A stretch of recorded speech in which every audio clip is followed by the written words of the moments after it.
भक्तजनों, आज आप सुनेंगे देवउठानी एकादशी पर एक साथ 5 तुलसी माता की कथा। आज का दिन माँ तुलसी का कथा सुनने से और उनकी पूजा करने से माँ तुलसी बहुत प्रसन्न होगी। आपका घर में बहुत सारा धन भर देगी, बहुत आप पर वो कृपा करेगी। साथ में विष्णु भगवान भी प्रसन्न होंगे कि आज मेरे भक्त मेरी तुलसी की पूजा कर रहे हैं, मेरी तुलसी की कथा सुन रहे हैं, तो विष्णु भगवान भी आप पर कृपा बहुत बहुत करेंगे। इस 5 तुलसी की कथा आप जरूर सुनिएगा, क्योंकि माँ तुलसी आप पर बहुत कृपा करने वाली है। तो बोलते हैं कि माँ तुलसी की जय, माँ तुलसी की जय। भक्तजनों, अब आप सुने भगवान शालिग्राम से तुलसी विवाह की पौराणिक कथा। हिंदू धर्म के अनुसार हर साल कार्तिक शुक्ल पक्ष की एकादशी को तुलसी विवाह मनाया जाता है। इस दिन पूरे हिंदू रीति रिवाज से माता तुलसी और भगवान शालिग्राम का विवाह कराया जाता है। इस विवाह को कराने पर ऐसा माना जाता है कि इससे न केवल माता तुलसी बल्कि भगवान विष्णु का भी आशीर्वाद मिलता है। माता तुलसी का असली नाम बिंदा था। उनका जन्म राक्षस कुल में हुआ था, लेकिन वो श्री हरि विष्णु की परम भक्त थी। बिंदा जब बड़ी हुई तो उनका विवाह जलंधर नाम का असुर से करवा दिया गया।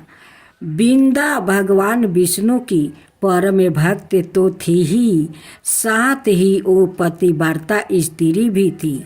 उनकी भक्ति और पूजा के कारण उनका पति जलंधर अजय होता गया और इसके चलते उसे अपनी शक्तियों पर अभिमान हो गया और उसने स्वर्ग पर आक्रमण कर देव कन्याओं को अपने अधिकार में ले लिया।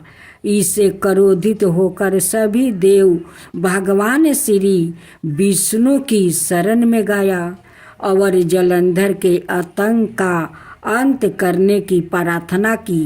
परंतु जलंधर का अंत करने के लिए सबसे पहले उसकी पत्नी बिंदा का सतीव्रता भंग करना जरूरी है। भगवान विष्णु ने अपनी माया से जलंधर का रूप धारण कर बिंदा के पतिव्रता धर्म को नष्ट कर दिया और इसके परिणाम स्वरूप जलंधर की शक्ति छीन हो गई और वो युद्ध में मारा गया। लेकिन जब बिंदा को श्री हरि के छल का पता चला तो उन्होंने भगवान विष्णु से कहा, हे नाथ, मैंने आजीवन आपकी आराधना की है, आपने मेरे साथ ऐसा कृत्य कैसे किया?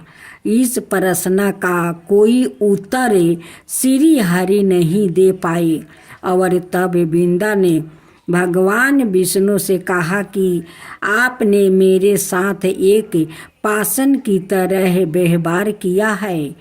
आपको श्राप देती हूँ कि आप पाषाण बन जाए। यह कहते ही भगवान श्री हरि पत्थर समान हो गया और दृष्टि का संचालन बिगड़ने लगा। तब देवताओं ने बिंदा से याचना की कि वो अपना श्राप वापस ले ले। भगवान विष्णु भी बिंदा के साथ हुए छल से लज्जित थे और अंत में उन्होंने भगवान विष्णु को क्षमा कर दिया और भगवान विष्णु को श्राप मुक्त कर जलंधर के साथ सती हो गई। बिंदा की राख से एक पौधा निकला जिसे श्री हरि विष्णु ने तुलसी नाम दिया और वरदान दिया कि तुलसी के बिना मैं किसी भी प्रसाद को ग्रहण नहीं करूँगा। मेरे शालिग्राम रूप में तुलसी का विवाह होगा और कलंतर में लोग इस तिथि को तुलसी विवाह करेंगे, उन्हें सुख और सौभाग्य की प्राप्ति होगी। अब सुने दूसरा कथा। भगवान विष्णु ने जब श्री कृष्ण रूप में अवतार लिया तब रुक्मिणी और सत्यभावना उनकी पटरानी हुई। सत्यभावना पूर्व जन्म में एक ब्राह्मण की पुत्री थी। युवावस्था में ही एक दिन उसके पति और पिता को एक राक्षस ने मार दिया। कुछ दिनों तक ब्राह्मण की पुत्री रोती रही। इसके बाद उसने सवाए को विष्णु भगवान की भक्ति में संपीड़ित कर दिया। वो सभी एकादशी का व्रत रखती और कार्तिक मास में नियम पूर्वक सूर्योदय से पूर्व स्नान करके भगवान विष्णु और तुलसी की पूजा करती थी। बुढ़ापा आने पर एक दिन जब ब्राह्मण की पुत्री कार्तिक स्नान के लिए गंगा में डुबकी लगाई तब बुखार से कांपने लगी और गंगा तट पर उसकी मृत्यु हो गई। उसी समय विष्णु लोक से एक विमान आया और ब्राह्मण की पुत्री का दिव्या शरीर विमान में बैठाकर विष्णु लोक पहुंचाया गया। जब भगवान विष्णु ने कृष्णा अवतार लिया तब ब्राह्मण की पुत्री ने सत्यभावना के रूप में जन्म लिया। कार्तिक मास में दीपदान करने के कारण सत्यभावना को सुख और संपत्ति प्राप्ति हुई।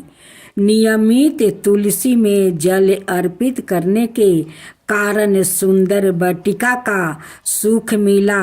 शास्त्रों के अनुसार कार्तिक मास में किए गए दान पुण्य का फल व्याकृतों को अगले जन्म में अवश्य प्राप्ति होती है।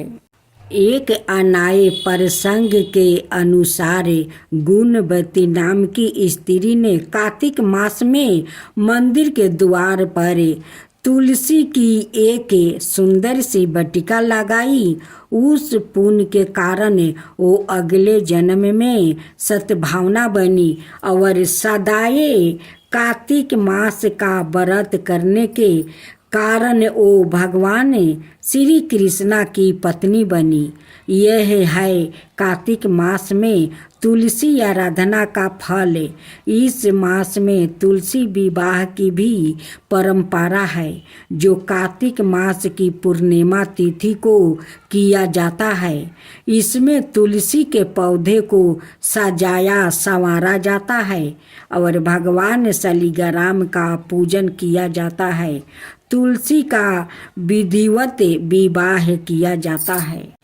जो व्याकृत यह चाहता है कि उसके घर में सदाए शुभ कार्य हो, सदाए सुख शांति का निवास रहे, उसे तुलसी की आराधना अवश्य करनी चाहिए। कहते हैं कि जिस घर में शुभ कर्म होते हैं वहाँ तुलसी हरी भरी रहती है और जहाँ अशुभ कर्म होते हैं वहाँ तुलसी कभी भी हरी भरी नहीं रहती। तुलसी हमारी आस्था है और श्रद्धा की प्रतीक है और अपरिमित औषधीय गुणों से युक्त भी। बरस भर तुलसी में जल अर्पित करना और संध्या काल तुलसी के नीचे दीप जलाना अत्यंत श्रेष्ठ माना जाता है। कार्तिक मास में तुलसी के समीप दीपक जलाने से मनुष्य अनंत पुण्य का भागी बनता है। इस मास में तुलसी के समीप दीपक जलाने से व्याकृतों को साक्षात लक्ष्मी की कृपा प्राप्ति होती है, क्योंकि तुलसी में साक्षात लक्ष्मी का निवास माना गया है। अब सुने राधा तुलसी की कथा। एक बार राधा जी सखी से बोली, सखी तुम श्री कृष्णा की प्रसन्नता के लिए किसी देवता की ऐसी पूजा बताओ जो परम सौभाग्य वृद्धक हो। तब समस्त सखियों में श्रेष्ठ चंद्रना ने अपने हृदय में एक क्षण तक कुछ विचार किया, फिर बोली, राधे, परम सौभाग्यदायक और श्री कृष्णा के भी प्राप्ति के लिए वरदानदायक व्रत है तुलसी की सेवा। तुम्हें तुलसी सेवन का ही नियम लेना चाहिए, क्योंकि तुलसी का यदि स्पर्श अथवा ध्यान, नाम संकीर्तन, आरोपण, चेतन किया जाए तो महान पुण्य प्रद होता है। हे राधे, जो प्रतिदिन तुलसी की भक्ति करते हैं वो कोटि सहस्त्रों योगों तक अपने उस कीर्तन का उत्तम फल भोगते हैं। मनुष्यों की लगाई हुई तुलसी जब तक शाखा पर शाखा, बीज, पुष्पा और सुंदर दलों के साथ पृथ्वी पर बढ़ती रहती है, तब तक उनके वंश में जो जो जन्मे लेते हैं वो सभी हो हजारों कल्पों तक श्री हरि के धाम में निवास करते हैं। जो तुलसी मंजीरी सिर पर राख कर परन त्याग करता है वो सैकड़ों पापों से युक्त क्यों न हो, यमराज उनकी ओर देख भी नहीं सकते। इस प्रकार चंद्रना की कही बात सुनकर राजेश्वरी श्री राधा ने साक्षात श्री हरि को संतोष करने वाले तुलसी सेवन का व्रत आरंभ किया और केतकी वन में 100 हाथ गोलाकर भूमि पर बहुत ऊंचा और अत्यंत मनोहर श्री तुलसी का मंदिर बनवाई, जिसकी दीवार सोने से जड़ी थी और किनारे किनारे पद्म में रागमणि लगी थी। वो सुंदर सुंदर पत्तों, हीरे और मोतियों के परकोट से अत्यंत सुशोभित था। उसके चारों ओर परिक्रमा के लिए गली बनाई गई थी, जिसकी भूमि चिंतामणि से मंडित थी। ऐसे तुलसी मंदिर के मध्यम भाग में हरे पल्पों से सुशोभित तुलसी की स्थापना करके श्री राधा ने अभिजीत मुहूर्त में उनकी सेवा प्रारंभ किया। श्री राधा जी ने आश्विन शुक्ला पूर्णिमा से लेकर चैत्र पूर्णिमा तक तुलसी सेवन व्रत का अनुष्ठान किया। व्रत आरंभ करने से उन्होंने प्रति मास पृथक पृथक रस से तुलसी को सींचा।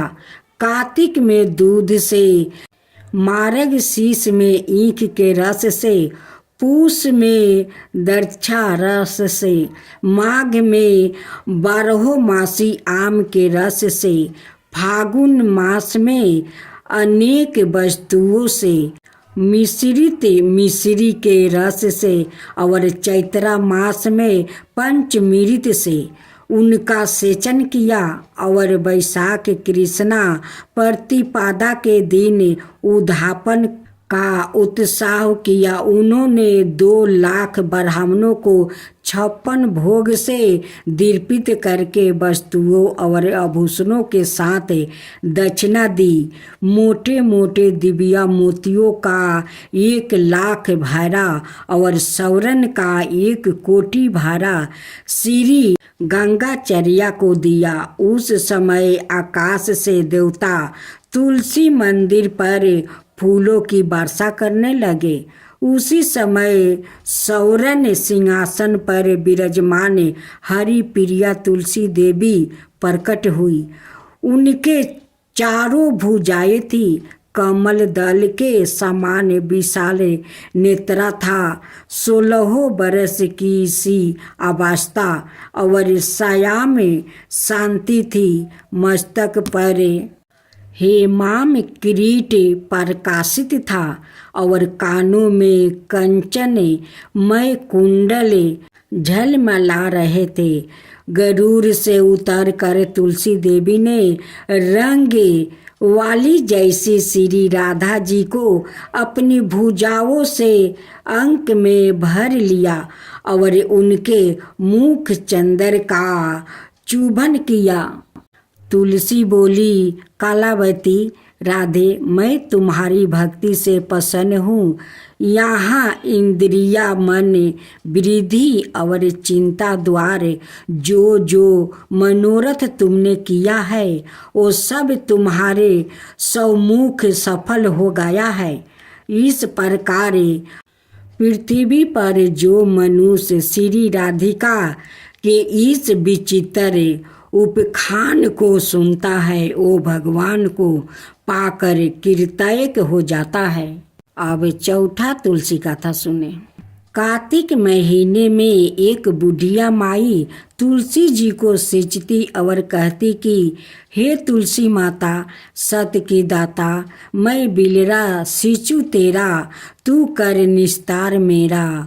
तुलसा माता अडूबा दे, लडूबा दे, पीतंबर की धोती दे, मीठा मीठा गस दे, बैकुंठ में बास दे, चटक की चाल दे, मटक की मौत दे, चंदन का काठ दे, रानी सा राज दे, दाल भात का भोजन दे, 11 की मौत दे, कृष्णा जी के कंधा दे। तब तुलसी माता यह सुनकर सूखने लगी तो भगवान ने पूछा कि हे तुलसी, तुम क्यों सूख रही हो? तब तुलसी माता ने कहा कि एक बुढ़िया रोज आती है और यही बात कह जाती है।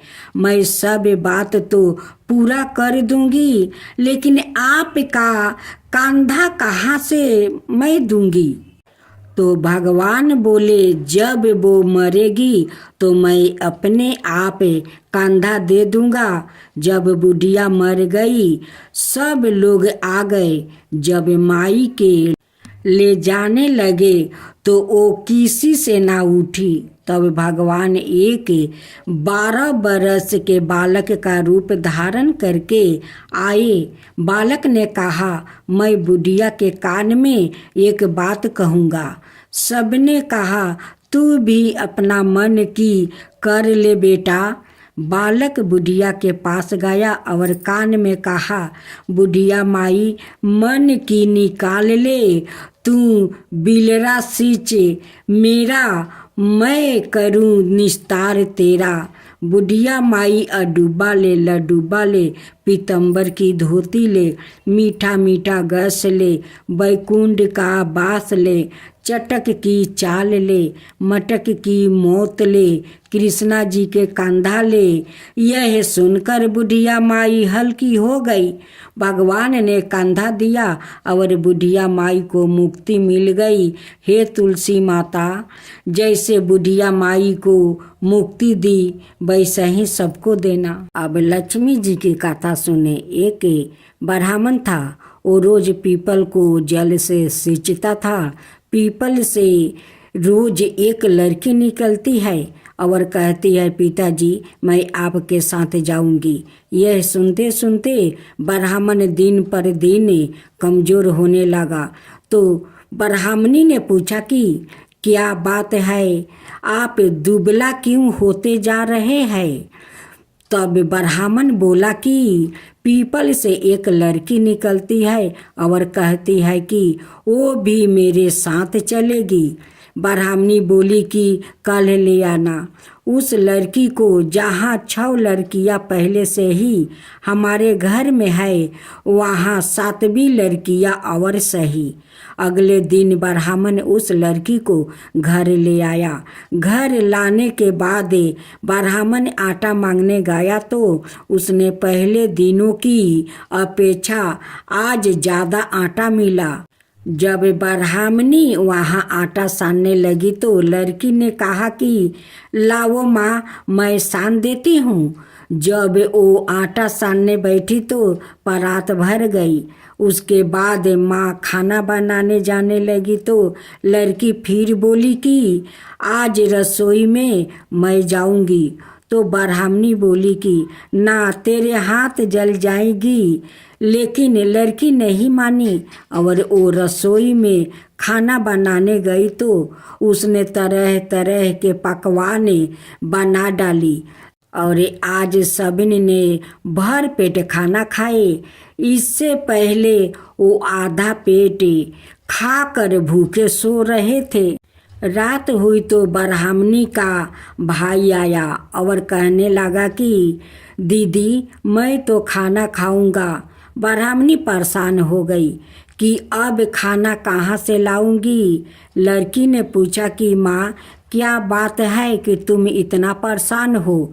उसने कहा कि तेरा मामा आया है और रोटी खाएगा, लेकिन रोटी तो सबने खा ली है, अब इसके लिए कहाँ से लाऊंगी। लड़की बोली कि मैं बना दूंगी और वो रसोई में गई और मामा के लिए 36 पकवान बना दिया। मामा ने भर पेट खाया और कहा कि ऐसा खाना इससे पहले उसने कभी नहीं खाया है। ब्राह्मणी ने कहा कि भाई, तेरी पौनी भाजी है, उसी ने बनाया है। शाम हुई तो लड़की बोली कि माँ, चौका लगा के चौके का दीप जला देना, कोठे में मैं सोऊंगी। ब्राह्मणी बोली कि ना बेटी, तू डर जाएगी। लेकिन वो बोली कि ना, मैं ना डरूंगी, मैं अंदर कोठे में ही सोऊंगी। वो कोठे में ही जाकर सो गई। आधी रात को लड़की उठी और चारों ओर आंख फाड़ी तो धन ही धन हो गया। वो बाहर जाने लगी तो एक ब्राह्मण सो रहा था। उसने देखा तो कहा कि बेटी, तू कहाँ चली। लड़की बोली कि मैं तो दलिद्रता दूर करने आई थी, अगर तुम्हें दूर करवानी है तो करवा लो। उसने बूढ़े के घर में भी आँख से देखा तो चारों ओर धन ही धन हो गया। सुबह सवेरे सभी उठे तो लड़की को ना पाकर उसे ढूंढने लगे कि पवानी बेटी कहाँ चली गई। ब्राह्मण बोला कि वो तो लक्ष्मी माता थी, जो तुम्हारे साथ मेरी भी दलिद्रता भी दूर कर गई। हे लक्ष्मी माता, जैसे आपने उनकी दलिद्रता दूर की, वैसे ही सबका करना।